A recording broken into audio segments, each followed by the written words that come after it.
Oi, gente, eu sou Fernanda Novaes, esse é o Moça, Você é Cinéfila. Hoje eu tô aqui para falar de uma cena específica e icônica de um dos filmes mais importantes de Eisenstein.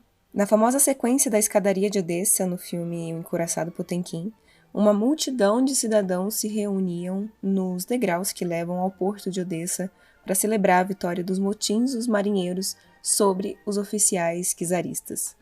De repente, do nada, filas de soldados do governo aparecem no topo dos degraus e começam a disparar contra a multidão.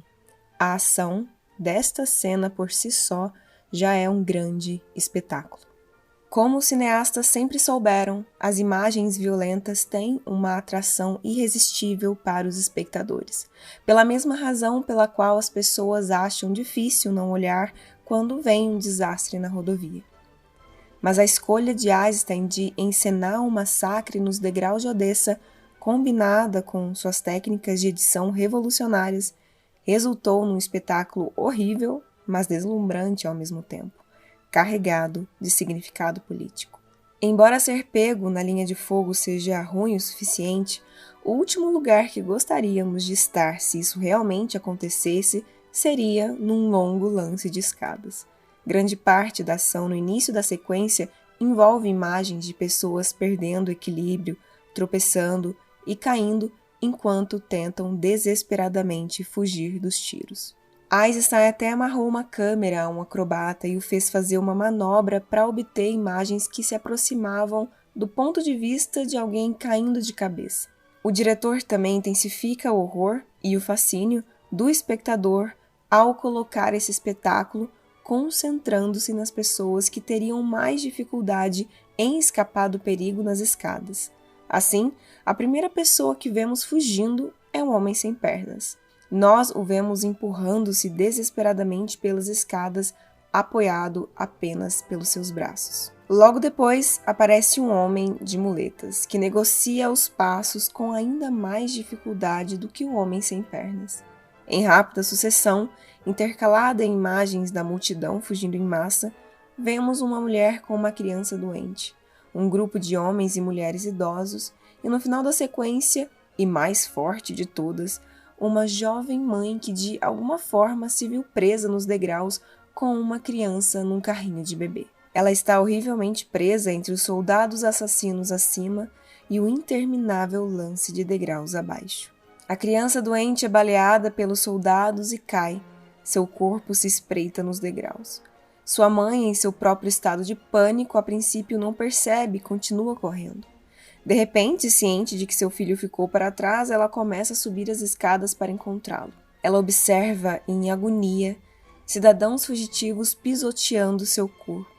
Ela pega o corpo do seu filho, desesperadamente ferido, mas em vez de fugir, ela continua subindo as escadas para confrontar os soldados com o que eles fizeram. Depois de um acúmulo de suspense, à medida que a mãe se aproxima cada vez mais dos soldados, apelando a eles para que não atirem porque seu filho está ferido, a mãe e o filho são brutalmente assassinados, assim como um grupo de idosos que seguiram a mãe pelas escadas para se juntarem ao seu apelo.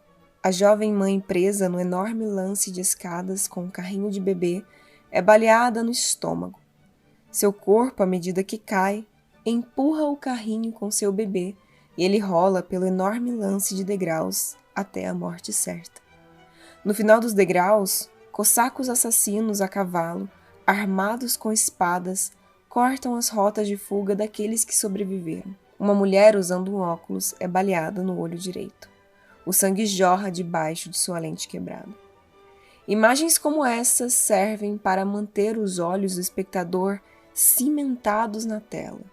Esta mise-en-scène de horror deixa uma impressão ainda mais forte em nossas mentes por causa da maneira como Eisenstein quebra a ação do massacre em planos separados e os une usando métodos inovadores de montagem.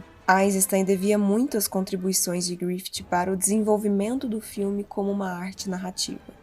Mas ele desenvolveu ainda mais as ideias de Griffith e quebrou suas regras para obter efeitos cinematográficos surpreendentemente novos. Os cineastas soviéticos aprenderam com seu estudo minucioso dos métodos de Griffith que, se uma narrativa cinematográfica fosse dramaticamente eficaz, ela tinha que se libertar do modelo de filmar uma ação dramática a uma distância fixa, como se as câmeras fossem um espectador assistindo a ação em um teatro. Ao fragmentar o espaço do palco que o início do cinema havia deixado inteiro, Griffith deu ênfase dramática variável à ação como a história exigia. No filme O Nascimento de uma Nação, por exemplo, Griffith quebra a ação de Flora, enchendo o balde com água de nascente em 3 planos separados, enfatizando, através do uso de close-up, a ação de ela mergulhar o balde.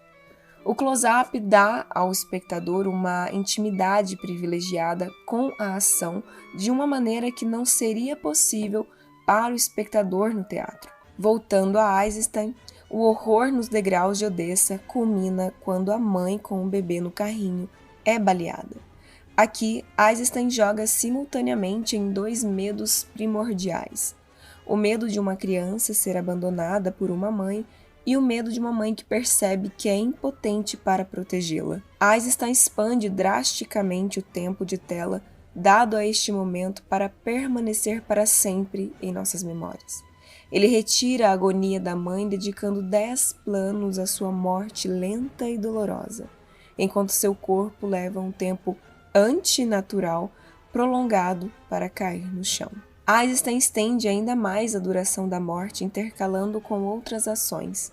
Ele corta para os cossacos na parte inferior dos degraus, para a população em fuga, para imagens dos soldados continuando sua marcha mortal pelos degraus, para longas imagens da massa de cidadãos fugindo das tropas. 4 vezes Eisenstein corta para as rodas do carrinho de bebê balançando na borda dos degraus para prolongar o suspense de saber se será ou não empurrado para a borda pelo corpo da mãe. Essa é com certeza uma das sequências mais angustiantes do cinema.